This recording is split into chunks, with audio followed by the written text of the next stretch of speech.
Please subscribe Partha tech channel, like it and share it. ఈ వీడియోలో మనం ఎంపీసీ వాళ్ళు అంటే ఇంజనీరింగ్ సంబంధించినటువంటి కోర్సుల్లో చేరేటప్పుడు ఎటువంటి కోర్సులను ఎన్నుకోవాలి, లేటెస్ట్గా ఉన్నటువంటి ఈ ట్రెండ్లో మనం ఎటువంటి కోర్సులు సెలెక్ట్ చేసుకుంటే నేర్చుకుంటే లేదా జాయిన్ అయితే రేపు ఫ్యూచర్లో మనకి మంచి శాలరీస్ని సొంతం చేసుకోవడానికి అవకాశం ఉంటుందో వాటి గురించి మనం తెలుసుకుంటాం. ఇప్పుడు please subscribe Partha tech channel, like it and share it. ఇంజనీరింగ్లో ఎంపీసీ చదివిన వాళ్ళకి మాత్రమే ఇది ఎలిజిబిలిటీ ఉంటుంది. దీనిలో మీకు మేజర్గా మనకి ఇక్కడ తెలుగు రాష్ట్రాల్లో అవైలబుల్ ఉండే అందరికీ తెలిసినటువంటి కోర్సెస్ కొన్ని కోర్సులు ఉన్నాయి, అవి చూద్దాం. మొదటిది వచ్చేసి సిఎస్సి కోర్స్ అనమాట. ఇది చాలా డిమాండ్ అయినటువంటి కోర్స్. ఇక ఇంజనీరింగ్లో చూసినట్లయితే CSC computer science and engineering, తర్వాత వచ్చేసి ఈసీ ఎలక్ట్రానిక్స్ అండ్ కమ్యూనికేషన్, తర్వాత మెకానికల్ ఇంజనీరింగ్, తర్వాత సివిల్ ఇంజనీరింగ్, తర్వాత త్రిబుల్ ఈ, ఇట్లాగా బ్రాంచెస్ ఉన్నాయన్నమాట, కోర్సెస్ ఉన్నాయి. మరి వీటిలో ఏవి మంచివి, వేటిని సెలెక్ట్ చేసుకోవాలి, వేటిలో జాయిన్ కావాలి, అన్ని అవకాశాలు ఉంటాయి. మరి దేన్ని మనం సెలెక్ట్ చేసుకోవాలనేటువంటిది మనం ఇప్పుడు చూద్దాం. ఇప్పుడంతా మొత్తం పరిస్థితులన్నీ కూడా మారిపోయినాయి. గత 4-5 సంవత్సరాల నుంచి పరిస్థితులన్నీ కూడా మారిపోయాయి. ఇంజనీరింగ్లో రకరకాల కోర్సులు, అసలు ఏది చదవాలి, ఏది చదివితే మనకున్న అవకాశాలు ఏంటి, ఇవన్నీ మనం చర్చించుకుందాం. 1 by 1 చూడండి. ముందుగా సిఎస్సి అనుకున్నాం కదా. ఆ సిఎస్సిలో ఎన్ని సబ్ బ్రాంచెస్ ఉన్నాయో దాని గురించి మాట్లాడుకున్నాం. జనరల్గా కంప్యూటర్ సైన్స్ ఇంజనీరింగ్ అనేది ఇంతకుముందు చాలా మంది చదివేవారు, మంచి జాబ్స్ వచ్చాయి, సాఫ్ట్వేర్ ఇంజనీర్స్ అయ్యారు, లక్షల్లో ప్యాకేజీలు కొట్టారు. ఇంకా దానికి మించి మనం ఏం చేయాలి, దానికి మించిన కోర్సులు ఏమొచ్చాయి అనుకుంటే కంప్యూటర్ సైన్స్ ఇంజనీరింగ్ అనేది కోర్ బ్రాంచ్గా మనం తీసుకున్నట్లయితే దాని కింద దాని రిలేటెడ్గా ఏమేమి బ్రాంచెస్ ఉన్నాయి అనేది చూద్దాం. ఒకప్పుడు ఏం చేసే వాళ్ళ అంటే కంప్యూటర్ సైన్స్ ఇంజనీరింగ్ చదివిన తర్వాత దానిలో అప్గ్రేడేషన్ కోసము, లేకపోతే జాబ్ ఆపర్చునిటీస్ దేని మీద ఉంటే అవి సపరేట్గా కోచింగ్ సెంటర్స్ మనకి అవైలబుల్గా ఉండేటివి. కాబట్టి హైదరాబాద్లో కానివ్వండి, విజయవాడలో కానివ్వండి, మరి వాటి కోసం కోచింగ్ సెంటర్స్ చేరి నేర్చుకునే వాళ్ళు అనమాట. సో హైదరాబాద్లో అయితే అమీర్పేట లాంటి కోచింగ్ సెంటర్స్కి వెళ్ళి నేర్చుకునేవాళ్ళు. ఇప్పుడు అదంతా లేదండి, డైరెక్ట్గా కాలేజీలోనే అన్ని నేర్పించేస్తున్నారు. కాలేజీలోని ఆల్ కోర్సెస్ కంప్లీట్ ప్యాకేజ్తో విత్ జాబ్తో బయటకు వచ్చే పరిస్థితి ఇప్పుడు ఉందన్నమాట. వాటిలో ముఖ్యంగా మనం అందరం ఈ రోజుల్లో వింటున్న కోర్సు ఏమిటంటే ఏఐ కంప్యూటర్ సైన్స్. సిఎస్సిలో ఏఐ కంప్యూటర్ సైన్స్ అనేటువంటిది ఇప్పుడు చాలా ఫేమస్గా ఉంది. మరి ఈ ఏఐ తీసుకున్న వాళ్ళకి మంచి భవిష్యత్తు కూడా ఉందన్నమాట. ఏఐ అంటే artificial intelligence, computer science with artificial intelligence అనమాట. ఈ ఆర్టిఫిషియల్ ఇంటెలిజెన్స్ అనే కోర్స్ చాలా డిమాండ్ ఉందన్నమాట. ఇప్పుడు చాలా మంది జాయిన్ అవుతారు. అలా computer science, engineering, data science, వీటన్నిటికి కూడా మీరు ఇప్పుడు గమనించాలి. డేటా సైన్స్ అది కూడా మంచి డిమాండ్ అయినటువంటి కోర్స్ అనమాట. మీరు ఇప్పుడు గమనించాలి ఏంటంటే ఈ రోజుల్లో వింటున్న course AI computer science engineering and artificial intelligence. అదేవిధంగా ఆర్టిఫిషియల్ ఇంటెలిజెన్స్ అనే కోర్స్ చాలా డిమాండ్ ఉందన్నమాట. ఇప్పుడు చాలా మంది జాయిన్ అవుతారు. అలాగే computer science, engineering, data science, వీటన్నిటికి కూడా మీరు ఇప్పుడు గమనించాలి. ముందు కంప్యూటర్ సైన్స్ ఇంజనీరింగ్ అనేది యాడ్ చేసి తర్వాత ఏఐ అని యాడ్ చేస్తున్నారు. అంతకుముందు ఫస్ట్ ఈ కోర్సెస్ వచ్చినప్పుడు ఏంటంటే ముందు కంప్యూటర్ సైన్స్ ఇంజనీరింగ్ అనేది ఉండేది కాదు. ఇప్పుడు మన వాళ్ళు ఏమన్నారంటే అసలు ఏమన్నారంటే ఈ కోర్సులకు వాల్యూనే లేదండి అని అనేవాళ్ళు. ఎప్పుడైతే పక్కన కంప్యూటర్ సైన్స్ సైన్స్ ఇంజనీరింగ్ అనేది జాయిన్ చేశారో అప్పుడు వాల్యూ బాగా పెరిగిపోయింది అన్నమాట. కాబట్టి అందరూ ఇప్పుడు వీటిని చేస్తున్నారు. వాల్యూ ఎందుకంటే మన కంప్యూటర్ సైన్స్ మీద ఆధారపడి ఉన్నాం కదా, జాబ్స్ కూడా దాని మీద వస్తున్నాయి కదా, అందుకని ప్రతి సర్టిఫికేట్లు కూడా అందుకని ప్రతి మనం సర్టిఫికేట్లు కూడా specialization in computer science, engineering and artificial intelligence అని మెన్షన్ చేస్తున్నారు అన్నమాట. తర్వాత computer science, engineering and cyber security అనేటువంటిది ఉంది.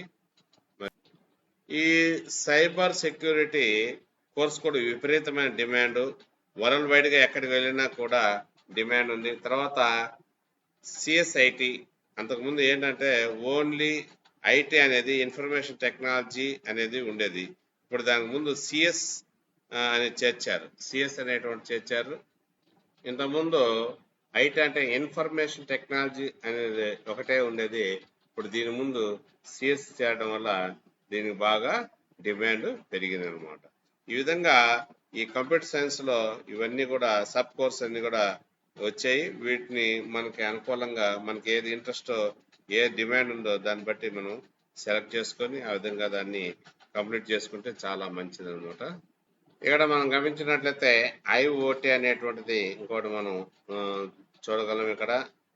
సో ఐఓటి అనేటువంటిది దీని అర్థం ఇంటర్నెట్ ఆఫ్ థింగ్స్.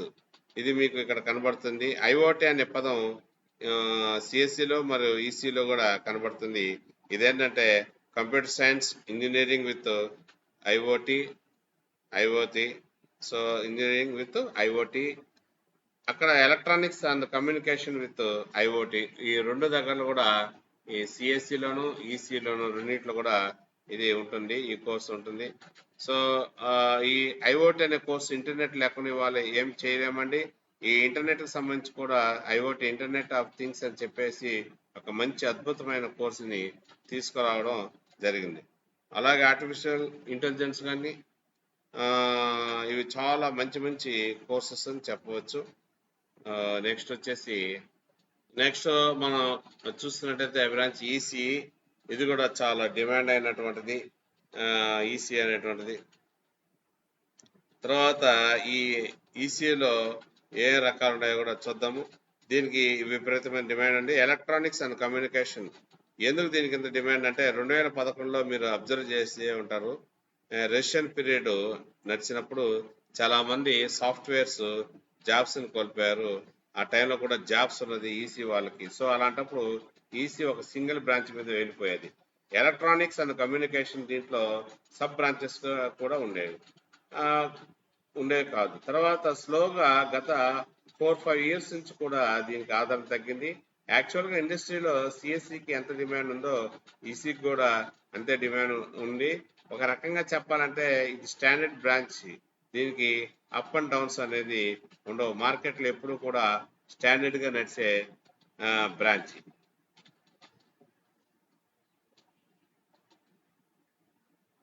ఈ ఎంబెడెడ్ అనేటువంటిది ఓన్లీ ఎంటెక్ లో మాత్రమే అవైలబుల్ గా ఉండేది, కానీ ఇప్పుడు ఎంబెడెడ్ సిస్టమ్ అనేటువంటిది డైరెక్ట్ గా ఈసీలో సబ్ బ్రాంచ్ గా ఉందన్నమాట. మీరు బీటెక్ ఎంబెడెడ్ సిస్టమ్ తీసుకోవచ్చు, ఇది కూడా చాలా మంచి కోర్సు.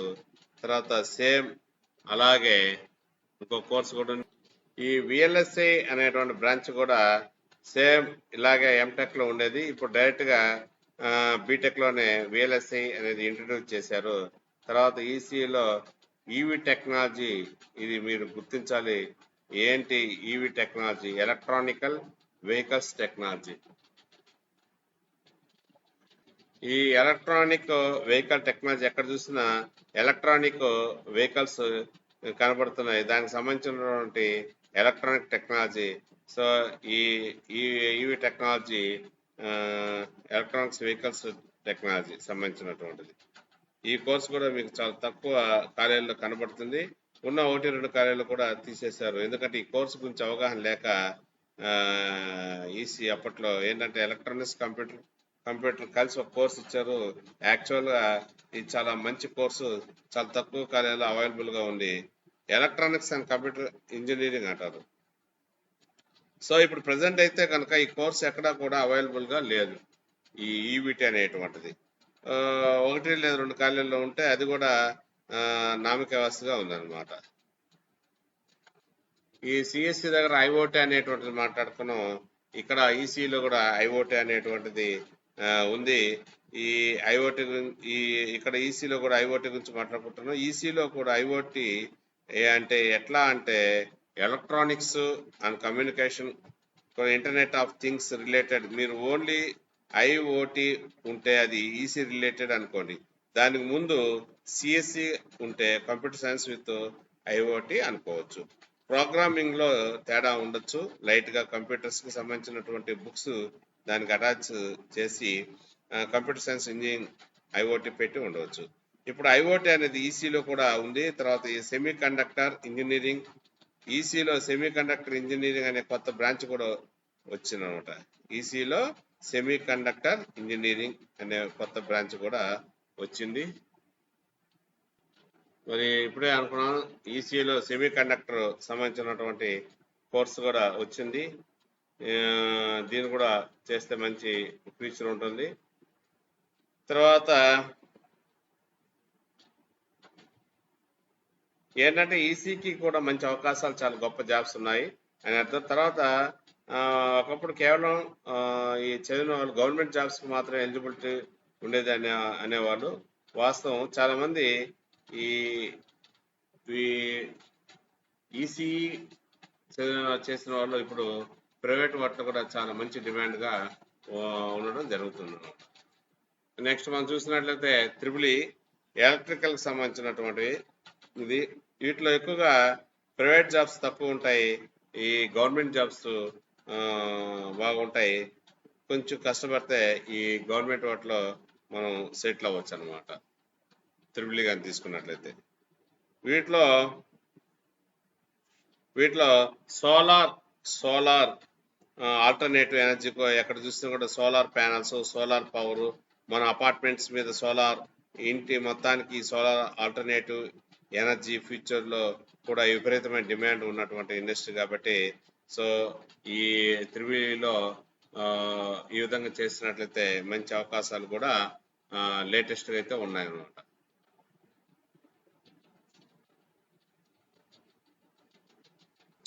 ఇక మెకానికల్ ఇంజనీరింగ్ గురించి మాట్లాడుకున్నాం. ఒకప్పుడు 2009, 2010 అనుకుంటా ఆ టైంలో ఆల్మోస్ట్ అన్ని కాలేజీల్లోనూ కూడా మెకానికల్ డిపార్ట్మెంట్ ని ఇంట్రడ్యూస్ చేయడం జరిగింది. జనరల్ గా చిన్నపిల్లలకు చాలా ఆశ ఉంటుందన్నమాట. చిన్నప్పుడు వాళ్ళు ఆడే టాయ్స్ తోనూ వీటితోనూ కూడా ఏమవుతారు అని అంటే మెకానికల్ ఇంజనీరింగ్ అవుతాను అంటారు. అలాంటిది మెకానికల్ కోర్స్ ఆల్మోస్ట్ కనుమరుగైపోయిన పరిస్థితి. సిఎస్సి దాటి తట్టుకోలేక మెకానికల్ కోర్సుని పక్కకు తప్పించి సిఎస్సి కోర్సు కాలేజీలో కూడా పెంచడం జరిగింది. సో ఎందుకంటే సిఎస్సి కోర్సుకి ఉన్న డిమాండ్ అలాంటిది. కానీ ఇప్పుడు మెకానికల్ కూడా నీట్ గా కొత్త కోర్సెస్ తో ముందుకు వచ్చింది. ఇవన్నీ కూడా చాలా అంటే చాలా డిమాండ్ ఉన్న కోర్సెస్. అవి ఇప్పుడు కొత్త కోర్సెస్ తో ముందుకు వచ్చింది. ఇవన్నీ కూడా చాలా అంటే చాలా డిమాండ్ ఉన్నటువంటి కోర్సు. చూద్దాం. ఒకటి కోర్ మెకానికల్ ఇంజనీరింగ్. ఇది యాజ్ యూజువల్ గా కూడా మీ అందరికీ తెలుసు, ఫస్ట్ నుంచి ఉన్న మెకానికల్ కోర్స్. తర్వాత మెకాట్రానిక్స్ ఏంటంటే ఇప్పుడు వస్తున్నటువంటి హైబ్రిడ్ కార్స్ మీరు చూస్తారు. ఇందులో ఇంజన్ ఉంటుంది, బ్యాటరీ ఉంటుంది. దాన్ని డెవలప్ చేసే వాళ్ళందరూ కూడా మెకాట్రానిక్ వాళ్ళు. అలాగే రోబోటిక్స్ లో మెకాట్రానిక్స్ వాళ్ళది చాలా మేజర్ పార్ట్. ఎందుకంటే రోబోటిక్స్ కి సాఫ్ట్వేర్ ఆ కంప్యూటర్ సైన్స్ వాళ్ళు లేకపోతే ఎంఎల్ వాళ్ళు డెవలప్ చేస్తే దానికి కావాల్సినటువంటి మిషన్స్ అన్ని కూడా తయారు చేసే వాళ్ళని మెకాట్రానిక్స్ వాళ్ళు అంటారు అన్నమాట. సో పెద్ద పెద్ద కాలేజీల్లో చాలా వాళ్ళు ఇప్పుడు మళ్ళీ మెకాట్రానిక్స్ ఇంట్రొడ్యూస్ చేస్తున్నారు. వీరందరూ కూడా దీన్ని అబ్జర్వ్ చేయాలి. తర్వాత మ్యానుఫ్యాక్చరింగ్ టెక్నాలజీ.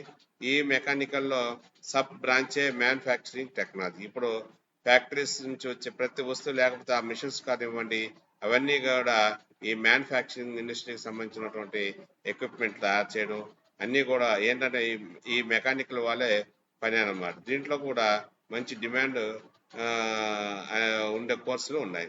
తర్వాత ముఖ్యంగా ఆటోమొబైల్ ఇండస్ట్రీ. అది యాక్చువల్ గా సపరేట్ ఇంజనీరింగ్ గా చూస్తాం, బట్ ఇది కూడా పార్ట్ ఆఫ్ మెకానికల్ గానే మనం చెప్పుకోవాలి. ఇది కూడా మీరు గమనించాలి. తర్వాత మెకానికల్ అయిపోయింది, తర్వాత వచ్చేసి సివిల్ చూద్దాం. సో ఈ విధంగా మెకానికల్ లో రోబోటిక్స్, మెకాట్రానిక్స్, మ్యానుఫ్యాక్చరింగ్ ఇట్లా ఇంకా ఇతర సబ్ కోర్స్ కూడా ఉన్నాయి. చాలా మంచి డిమాండ్ ఇప్పుడు మెకానికల్ మీద అంతా కూడా ఆధారపడి ఉంది. కంపెనీస్ అన్ని కూడా ఈ ప్రోడక్ట్ అంతా కూడా మెకానికల్ ద్వారానే మనకి ప్రొడ్యూస్ అవడం జరుగుతుంది. కాబట్టి మెకానికల్ కూడా చాలా మంచి బ్రాంచ్, మంచి ఫీచర్ ఉన్నటువంటి బ్రాంచ్. దీంట్లో అయితే ఈ మెకానికల్ అటు మంచిగా నీకు ప్రైవేట్ జాబ్స్ కానీ, అదేవిధంగా మంచి మంచి గవర్నమెంట్ జాబ్స్ కానీ ఉన్నాయి. వీటి ద్వారా కూడా మనం బాగా మంచి సెటిల్ అయిపోవచ్చు అన్నమాట మెకానిక్. ఇంకా లాస్ట్ పోతే సివిల్ ఇంజనీరింగ్. ఈ సివిల్ ఇంజనీరింగ్ గతంలో సివిల్ ఇంజనీరింగ్ అనే ఉండేది. ఇప్పుడు ఇది స్ట్రక్చరల్ ఇంజనీరింగ్. అంతకుముందు civil engineering only single civil engineering ఉండేది. ఇప్పుడు దీంట్లో కూడా సపరేట్ కోర్సు స్ట్రక్చరల్ ఇంజనీరింగ్ అని వచ్చింది. ఆ స్ట్రక్చరల్ ఇంజనీరింగ్ కి చాలా డిమాండ్, విదేశాల్లో విపరీతమైన డిమాండ్ ఉన్న కోర్సు ఇది స్ట్రక్చరల్ ఇంజనీరింగ్. అలాగే మన దేశంలో కూడా స్ట్రక్చరల్ ఇంజనీరింగ్ కి చాలా డిమాండ్ ఉంది. ఒకప్పుడు ఏంటంటే ఈ కోర్సు ఓన్లీ ఎంటెక్ లో ఉండేది. ఇప్పుడు బీటెక్ నుంచి కూడా ఈ కోర్స్ చాలా కాలేజీలు ఆఫర్ చేస్తున్నాయి. Please subscribe Path2Tech channel, like it and share it. Thank you.